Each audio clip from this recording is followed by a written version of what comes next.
नमस्कार, media today TV में आपका स्वागत है। आज की वीडियो में मैं अमेरिका ईरान से जुड़ी 4 से 5 बड़ी अपडेट बताऊंगा। अमेरिका और ईरान के नेता सीजफायर समझौते के करीब पहुंच चुके हैं। वहीं दूसरी तरफ दोनों देशों की आर्मी ने भी एक दूसरे पर दबाव बनाना शुरू कर दिया है ताकि समझौते के दौरान अपने प्रतिद्वंदी को झुकाया जा सके। अमेरिकी रक्षा मंत्री ने ईरान को चेतावनी देते हुए कहा कि अगर ईरान ने डील नहीं मानी तो जंग फिर शुरू होगी। ईरान ने भी रक्षा मंत्री हेक्सेत की धमकी का मुंह तोड़ जवाब देते हुए कहा कि हमारे टारगेट लॉक हैं, कुछ भी गड़बड़ हुई तो अमेरिका के सारे जहाज यहीं डुबो देंगे। पाकिस्तान के सेना प्रमुख और पाकिस्तानी प्रधानमंत्री ने 48 घंटे के अंदर 4 देशों के ताबड़तोड़ दौरे किए हैं। Pakistani army chief Asim Munir Iran में मौजूद हैं। उधर पाकिस्तानी प्रधानमंत्री सऊदी अरब और कतर के दौरे पर हैं। क्या है पूरा मामला, विस्तार से समझिए। अमेरिका और ईरान के बीच हुआ सीज फायर 5 दिन बाद खत्म हो रहा है। ऐसे में अमेरिका जल्द से जल्द किसी नतीजे पर पहुंचना चाहता है। अमेरिकी मीडिया के अनुसार दोनों पक्षों के बीच बातचीत आगे बढ़ी है, हालांकि कुछ मतभेद अब भी बाकी हैं।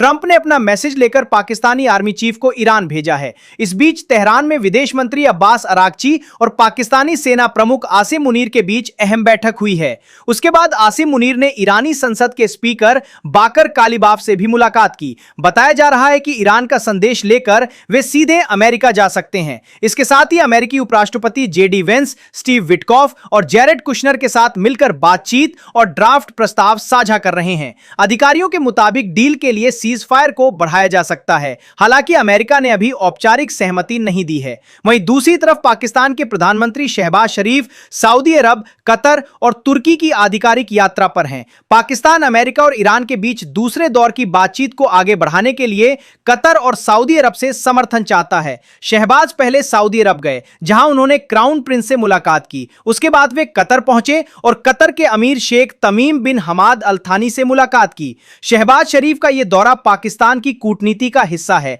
जिसमें मध्य पूर्व में तनाव, खासकर ईरान से जुड़े मुद्दों के बीच क्षेत्रीय शांति को बढ़ावा देना और सऊदी, कतर जैसे अहम देशों के साथ द्विपक्षीय संबंध मजबूत करना है। अब बात करते हैं अमेरिका और ईरान की धमकियों की। अमेरिकी रक्षा मंत्री पीट हेक्सेत ने कहा है, अगर ईरान ने प्रस्तावित डील को नहीं माना तो अमेरिका फिर से युद्ध शुरू करेगा। हेक्सेत ने कहा कि ईरान के पास समझौता करने का विकल्प है, लेकिन अगर उसने इसे ठुकराया तो अमेरिका सैन्य कार्रवाई दोबारा शुरू करेगा। उन्होंने बताया कि अमेरिकी फोर्सेस इस तरह तैनात हैं कि वे किसी भी समय कॉम्बैट ऑपरेशन फिर से शुरू कर सकती हैं।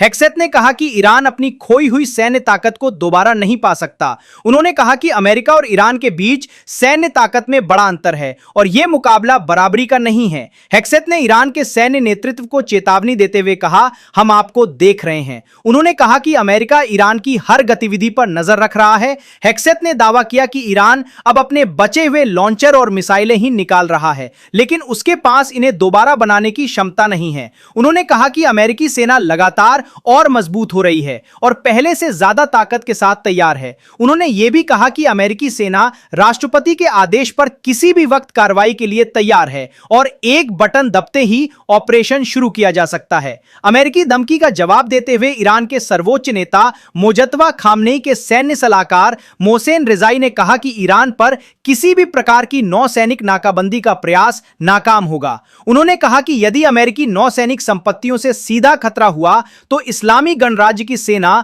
पूरी तरह तैयार है और जवाबी कार्रवाई करेगी। रिजाई ने कहा कि हमारे निशाने पर अमेरिकी युद्धपोत हैं, हम उन सभी को डुबो देंगे। रिजाई ने अमेरिका के नौसैनिक नाकाबंदी के प्रयासों को विफल बताते हुए दावा किया कि ईरान इस कार्रवाई का मुंहतोड़ जवाब देने में सक्षम है।